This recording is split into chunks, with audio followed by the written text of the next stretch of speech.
Γεια σας κυρίες και κύριοι, διακόπτουμε το πρόγραμμά μας για μια σημαντική είδηση.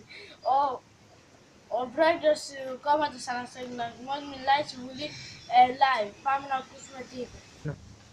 Ψηφίστε μέρα σε αυτές τις εκλογές και όχι τον άμπαλο το Τσίπρα. Ακούσατε τι λέω! Θέλω οι Έλληνες να γαμάνε. Εθνικογαμιστής εδώ. Ανασυνταγμός. Γεια σας, είχαμε ένα πρόβλημα με τις κάμερες. Πάμε σε διαφημίσεις. Η εταιρεία μας, εξωπλοδιαστροφική Παπαρομονοκόλ, με τη συνεργασία με τη Φάντα, σας παρουσιάζει την Φάντα!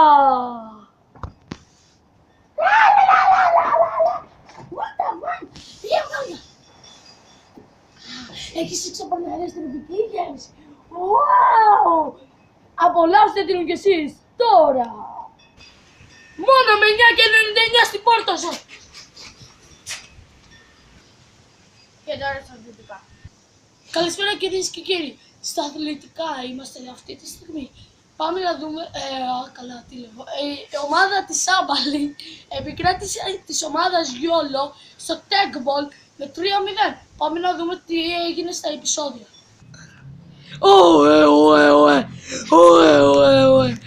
Τέγκμπολ,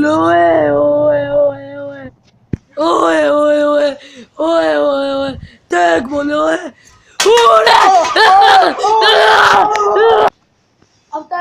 Αυτά για τα αθλητικά, πάμε στο καιρό. Γεια σας κύριοι και κύριοι. Σήμερα στο γερό στο Λεποχώρι βρέχει άπειρα likes και subscribe. Αύριο θα έχει 50% περισσότερα like γιατί θα έρθει ο Λάλατσιου.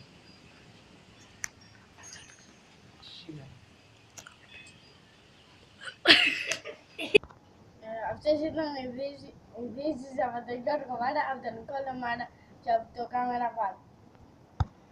Hey guys, αυτές ήταν οι ειδήσεις μας. Άμα σας άρεσε κάντε ένα like, κάντε μας εγγραφή, γράψτε ένα σχόλιο από κάτω, δείτε την περιγραφή, τι άλλο και γίνετε όλοι αγκούρια. Να δείξουμε και το Κάμερα Βάκ.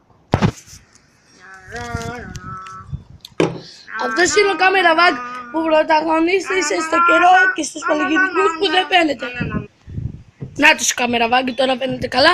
Μπορεί στα πανηγύρια να φαίνεται λίγο ανάποδα γιατί κάνουμε πάλι βλακία όπως και στο Sinboy πρόβατα. Αυτό, like, subscribe, τα είπαμε, bye bye. Τα λέμε στο επόμενο με το Λάλατσιου.